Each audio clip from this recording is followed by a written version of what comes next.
Something that most people know how to do is communicate. It's really simple.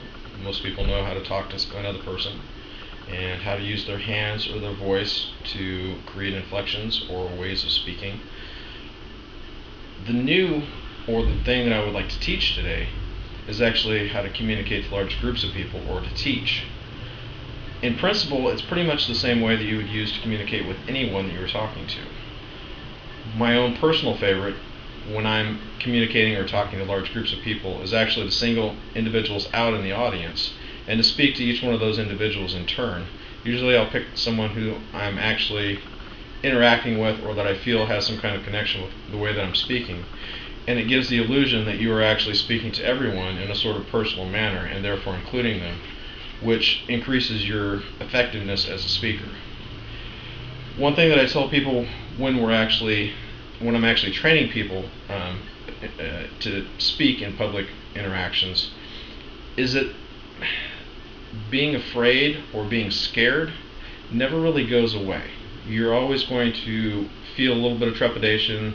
You're always going to feel a little bit worried or nervous or upset.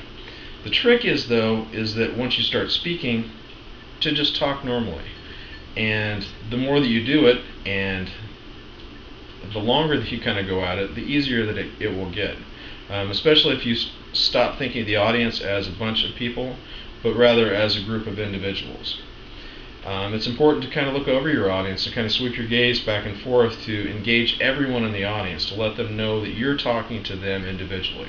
People tend to react better when they feel that you're speaking to them individually, as opposed to just speaking in general to a group or to a teleprompter or whatnot. I've noticed some very ineffective ways of speaking that way that I wouldn't recommend. So it's important to talk about the things that you know, just like you would talk to a friend. So if you're speaking about a certain topic, talk about how it makes you feel. Talk about your understanding of it. Talk about it in a way that makes sense to you.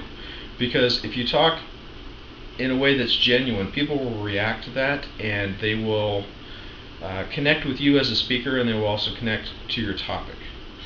I found it effective as well to have a few props on the stand. These can vary depending on the venue of your actual speaking. If you're giving a toast, or if you're actually just talking to people, I find it handy to have something to drink. And so when you're thinking of the next thing you want to say, you can simply take a drink. If you have notes in front of you, or if you have glasses, or even a bottle of water, again, if you need a pause or if you need to marshal your thoughts, it's a simple thing to look down at your notes for a brief moment, to fix glasses on your face, to take a small drink of water, or to flip through, your speech cards or whatnot. People are generally understanding of that, and will give you a few moments, and then you can kind of continue on with your topics. Again, it's important to make the connection between what you do know and what you're capable of with the new skill of speaking or teaching. People want to hear other people talk. In many cases, people are interested in the things that people have to say. And if you are interested in them as well, it will come off a lot better.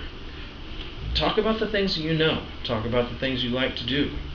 Again, make that personal connection with not only with your audience, but with your topic and what you're interested in doing. I love to teach. I like to teach people. I like to take the things that I know and the things that I know work and that I'm capable of, and use them to lift other people up, to help them to grow. I feel that makes me successful as a person, and it makes me successful in using my knowledge and my ability. So in conclusion, again, make the connection with your audience. Make the connection with your topics. And do what I'm doing right now. Just talk to people. I've always found it effective to use the technique of repeating myself or repeating things. It can be overdone, and I tend to overdo it quite a bit. It's a way of me thinking about a topic or speaking about a topic, but it tends to reinforce what you're saying, and people tend to remember what you say if you say it a few times, even if they find it a little bit tedious or tiresome. The thing you want to remember is you want people to walk away from your talk with at least one or two high points. One or two things that they're going to walk away from you speaking and say, I learned something, I remembered something, this was important to me because. When I look for feedback from people in the audience, as I speak to people after I've gotten done speaking, I say, what did you learn? What did I say that meant something to you? What was important? What did you notice about what I talked about? And take any feedback you get, good, bad, or indifferent. You can always use it to improve.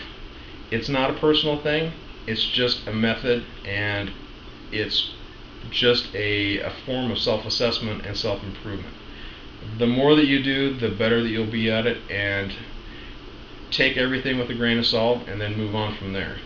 Learning is always stair steps. It's always taking something and learning and growing and moving on, which is kind of what we're talking about here, because like I said, everybody knows how to talk.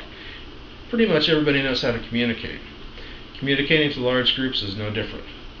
Take your time, be honest, be genuine, and enjoy what you do. And pretty soon you'll be doing it. And remember, you're still going to be nervous, but that's okay. Everybody is. And if you're not being genuine anyway, and that's a problem. Thanks for your time.